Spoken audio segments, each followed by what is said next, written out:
Oh, Final Fantasy IV, the after years. Why do people hate you so much? Well, given what's happened recently with Final Fantasy All the Bravest, yes, I understand why people hate you so much. But they really shouldn't. Alright, let me give you a little bit of background for those who are scratching their heads. About 15 years after Final Fantasy IV was released, people started toying with the idea of making a sequel to Final Fantasy IV. Not a full-blown 3D sequel in the style of Final Fantasy 7, 8, 9, or 10, but a 16-bit sequel.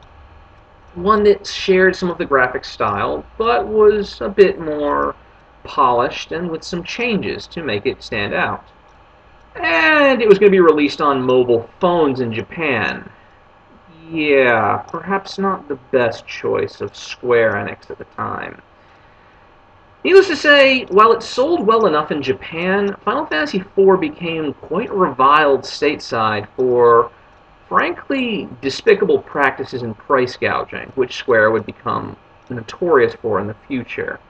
You see, Final Fantasy IV sold with only a very small amount of the content unlocked. Final Fantasy IV, the after years, that is.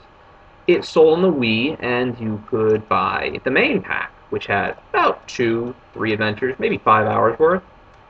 Then there were about 8 other packs for the different characters. You had Edge the Ninja, you had Edward the Bard, you had Young the martial artist, you had Rydia, you had Golbez, you had so many different characters, and all of them cost money.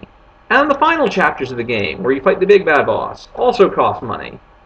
Needless to say, fans were pissed. More than just that, they also felt that the game was a rehash, because you revisit a lot of old areas. And a lot of it is in flashback. A lot of people give this game flack for just not doing anything original, or for even making Final Fantasy IV worse. I disagree, though.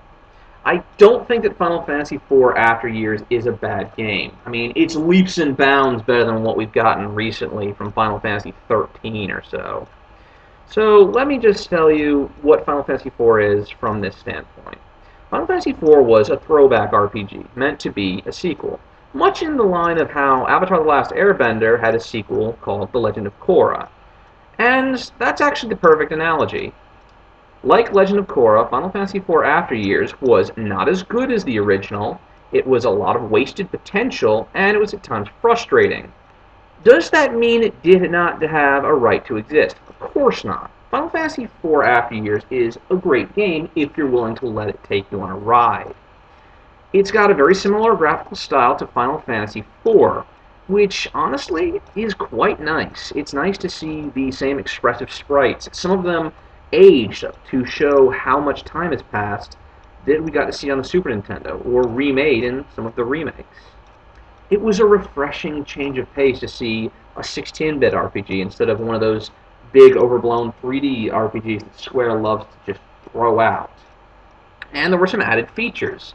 You could still have 5 party members, and they still had their own unique abilities.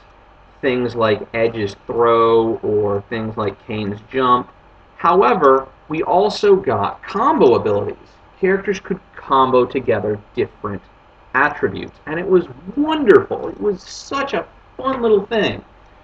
It was very annoying trying to discover them, mind you, but it was very cinematic to watch characters use their sprites to jump around the screen, flashy effects, big damage. It was really cool. And there was also an attempt to add timing into the different battles, because depending on which phase of the moon it was, you could do more damage with physical attacks or with magic attacks. And this was also another frustration, because the moon changed every time you rested.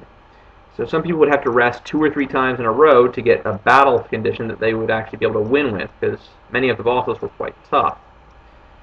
All of that being said, though, it's hard to deny you do rehash a lot of ground in Final Fantasy IV. I think the story is still quite good.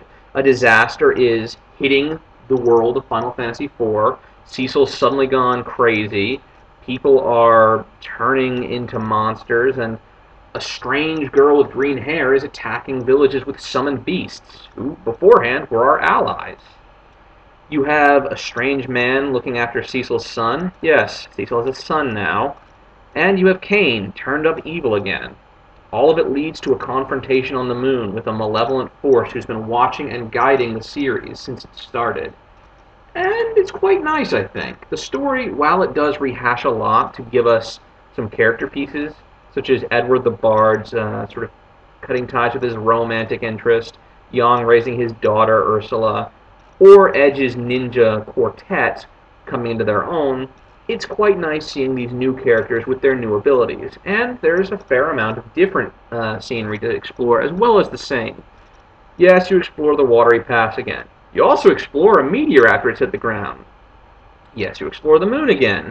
You also get to try and beat the ant lion single-handedly. It's not an easy feat. On top of this, there were also dungeons at the end of each segment because the game was broken up into segments, character segments, where you could go through an individual character's story. And these dungeons were nice challenges. They played to the character's strengths, and they gave you items you could use in the final chapter. I quite like all of this. It gives you a reason to replay the game and to see every character's story, but it's a bit more divided. You don't have to see everyone's story. And there were some real consequences. They learned from their more modern predecessors. At one point, Cecil loses his voice, and if you pick him as a character, he's not really able to attack very well. At one point, you can even have one or two of the characters permanently die. It was quite something. And it even manages to make some of the previous characters, such as the four Fiends of the Elements, much more sympathetic, and it makes us understand why they sided with Golbez more.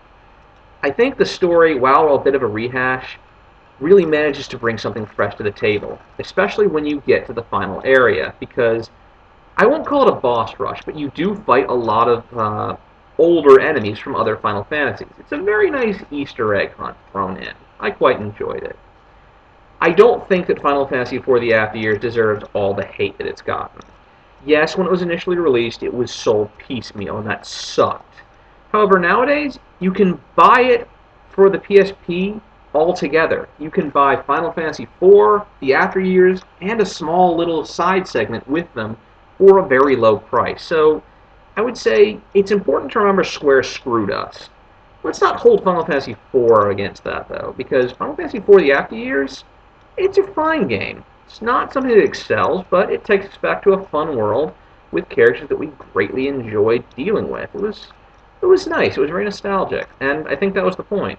It was meant to be nostalgic. It wasn't meant to win new fans. It was meant to appease the old ones. Sadly, the old ones have become a little bitter at this point. Either way, I heartily recommend you pick up the PSP Final Fantasy IV Complete Edition. It has redone graphics for Final Fantasy IV, Final Fantasy IV The After Years, and it has a small segment in the middle which is meant to bridge the gap between the two. It's a bit weak, I admit. It's the weakest of the three segments, but it does set things up, and it's quite nice in and of itself. All in all, I would say Final Fantasy IV and Final Fantasy IV After Years are well worth your time. Granted, you'll only want to play After Years if you enjoyed 4.